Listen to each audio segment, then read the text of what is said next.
Hi everyone, I'm Janna Ruth, and today I'm going to share with you a sneak peek of my upcoming urban fantasy series, Spirit Seeker. Book 1, The Force of Nature, is going to come out on August 20, so that's only 2 months away, and today I'm going to read a little from it. So, are you ready? Let's head into it. Have you ever looked death in the eye? I don't mean a near death experience, I had plenty of those in my life. I mean, have you ever come face to face with creepy, bone chilling old death? No? Lucky you. Unfortunately, if there's one thing I've always been without in my life, it's luck.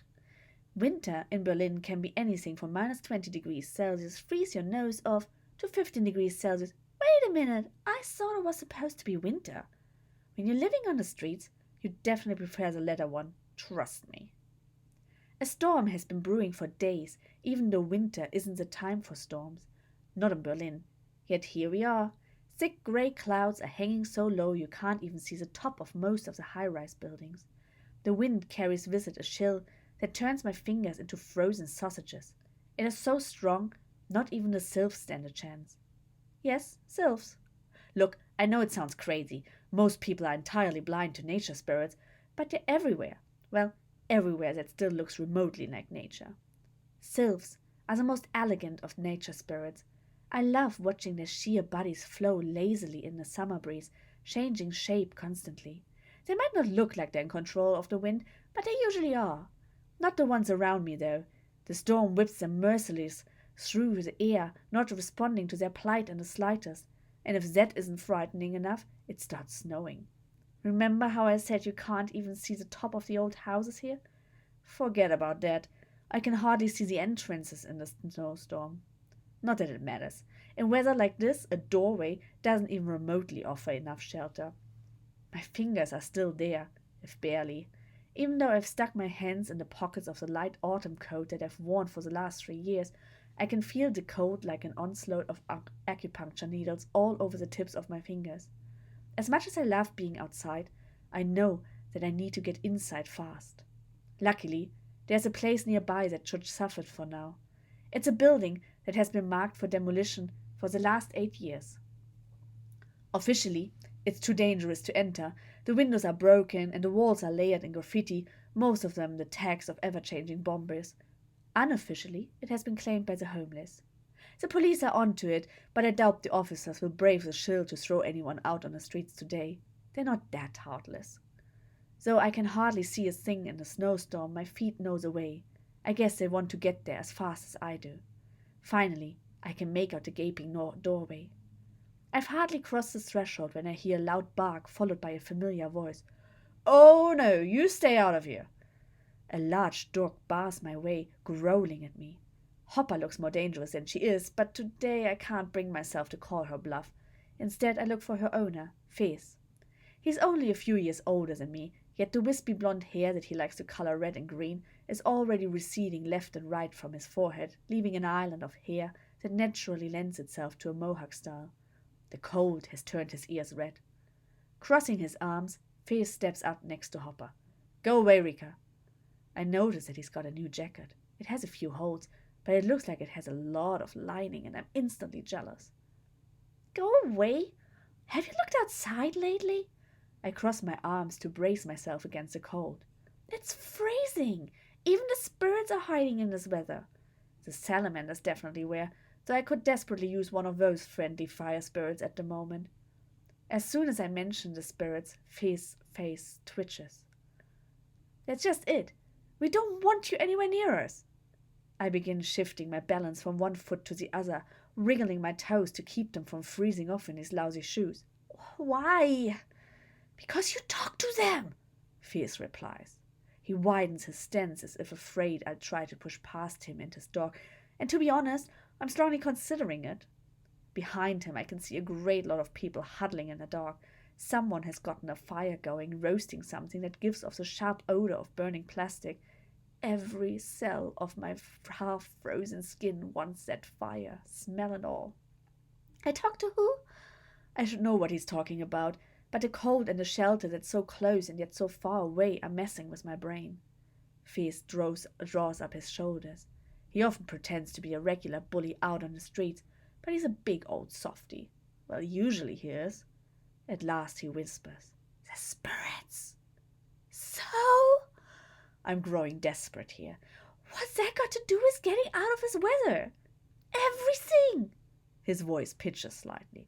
Spirits have caused the snowstorm. They're out to get us, and you always draw them near. For a short moment, a flicker of compassion runs over his face. I'm sorry, Rika, but we can't risk it. I can't help but stare at him. You think... No, that's not how... Oh, don't be stupid, Fitz. You always said you don't believe in spirits. To mark my words, I try to push past him. Unfortunately, he's stronger than me, grabbing my arms in an iron grip, and Hopper is barking. I know, but the others do. Some do. Either way, we can't risk it. They call me crazy all the time because I talk to the spirits around us. Now they suddenly believe me? Faith gives me a shove that's firm but not unkind. I'm sorry, Rika. Once again, I cross my arms, weighing my chances. If it were only Faith, I might be able to dodge past him. He's not precisely the muscular type, and I know I'm quicker than him. I'm not quicker than his dog, though, and Hopper seems to think I've brought an entire army of spirits to this tenement. I'm going to die out there if I can't find shelter. I wouldn't be the first death by freezing amongst Berlin's homeless people this year. Not that anyone cares about the likes of us. The shelters are all full by now. They're usually full before midday, and that's without a snowstorm bearing down on the city. I can see that he's feeling bad about it, but it doesn't change his mind. Tears come to my eyes. They feel way too hot on my skin. I thought we were friends. Forget it. If I die tonight, I'll come back and haunt you, give you a real spirit for a change. It doesn't work that way. Humans are humans, and nature spirits are nature spirits. Neither can become the other, but defiant words are all I've got left. With a glare, I turn around. The storm has already deposited a finger-thick layer of fresh fallen snow on the ground. It crunches under my shoes as my weight packs it tighter. Rika! I hate how quickly my hope flares up again. It would be much easier if that pesky thing finally died. What? Fierce is in the process of taking off his nice warm winter jacket. Trade you for your coat. My coat is absolutely worthless. It has at least as many holes as his jacket, if not more, and provides about as much protection as a baby blanket. I know that, and Fierce knows it. Nevertheless, we exchange our adopted garments as quickly as we can. His jacket even has a working zipper for my half-frozen fingers to struggle with. I don't thank him. The jacket stinks of cigarettes, and it won't change a thing about my fate if I can't find shelter. But I appreciate his thought. Fierce was the first person I met in Berlin, and he helped me find my stride. It feels good to know he still cares a little bit, even if it's not enough to let me in. It's more than anyone else has in the last 8 years. With a last sullen nod to Fierce and Hopper, I'm on my way. There aren't many options left. The next proper shelter is too far away, and chances are high it's already running over capacity. There's no chance the tenants in the houses on this side of the river will let me into their shared hallway, and on the other side of the Spree, there are only the sprawling woods of the Tiergarten district. Sleeping under the bushes would be my first choice any other day, but tonight it'd be the death of me.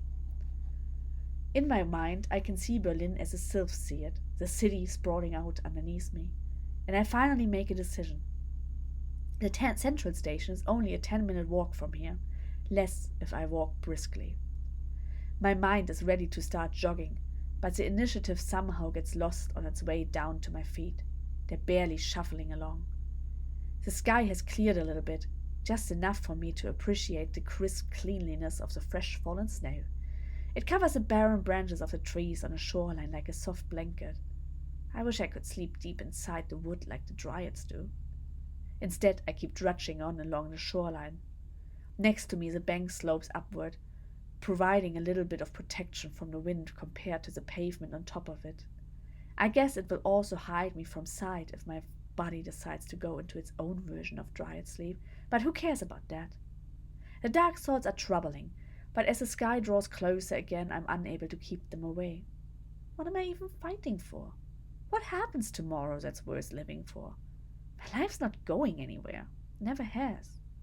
How often have I been told that people like me are a burden on society, an eyesore, a problem? I sit down in the snow, my eyes looking over the grey waters of the Spree. Drowning is supposed to be silent. Then again, freezing to death is supposed to be like falling asleep. Both seem to be painless, easy. Suddenly my thoughts are broken by a soft, childlike cry for help. I shake my head. What are the odds that a child would be out in this weather, alone even? There it is again. It's close, but it's growing weaker. The unmistakable sound of it has wiped away the dark thoughts, tempting me to give up. I push myself up and step briskly into the direction of the stairs leading up to the bridge ahead. Hello? I can hardly hear myself in the storm, but there's definitely a soft whimper underneath the arc. When I reach the spot, there's no child to be seen anywhere, just the concrete wall of the bridge above me and a half-frozen river on my other side. A small channel still flows past the ice in it. A bunch of branches have gotten stuck, building up a small raft. I'm just about to turn away, thinking that I'm losing my mind, when I catch some movement between the branches. My breath quickens, as I imagine the child that might have fallen into the river under these conditions. No wonder the cries have been growing weaker by the minute. I run over to the blockage near the concrete bank of the river and reach down. Just before I touch the branches, my eyesight shifts. There is no child under the wood. Instead, the storm has blown a sylph under the bridge. In the storm, the spirit is nearly invisible. Her body is only slightly thicker than the air around it and almost entirely transparent. Her form shifts with the wind, sometimes resembling a wayward plastic bag, then again a long-haired fairy. Still, I can see where the tender body is in danger of being skewered in the cold water. I don't know what I'm thinking, but my hand is in the water, gently scooping up the part of the sylph that's most in danger. I guess it should worry me that I can't actually feel the difference between water and air on my skin. For now, though, my fingers are still working. I curl them around the fragile shape of the sylph, while I reach down with my other hand to remove a branch. My knees are packed against the snow, and I can feel it melting into my pants. I keep working with a concentration I didn't know I had in me at this point. Saving the sylph is all that matters, but time is running out. The cries have subsided, and I can't be sure whether the movements of her wispy form are voluntary or due to the current of the river. Don't give up now, I hear myself saying, or rather trying to say, since my teeth are shattering against each other so quickly, I'm worried I have any left afterwards. I got you, just... A sudden gust pulls the sylph away from my grasp and dunks her under the current. I plunge my arm up to the elbow into the water. I can definitely feel that. At the same time, there's a tingling sensation of something wrapping itself around my wrist like the brush of a ponytail. Suddenly, I recall the horror stories. Devious spirits that lure you in to draw you into the water. The pull is so strong I almost lose my balance. Throwing myself backwards, I try to escape the threat of drowning. I fall into the snow, and with me comes the sylph. She's pulled out of the water, still wrapped around my wrist, immediately deflating into my arms. There's no maliciousness, no murderous intent, just desperate hope holding on to the only thing offering a hand. I can understand that.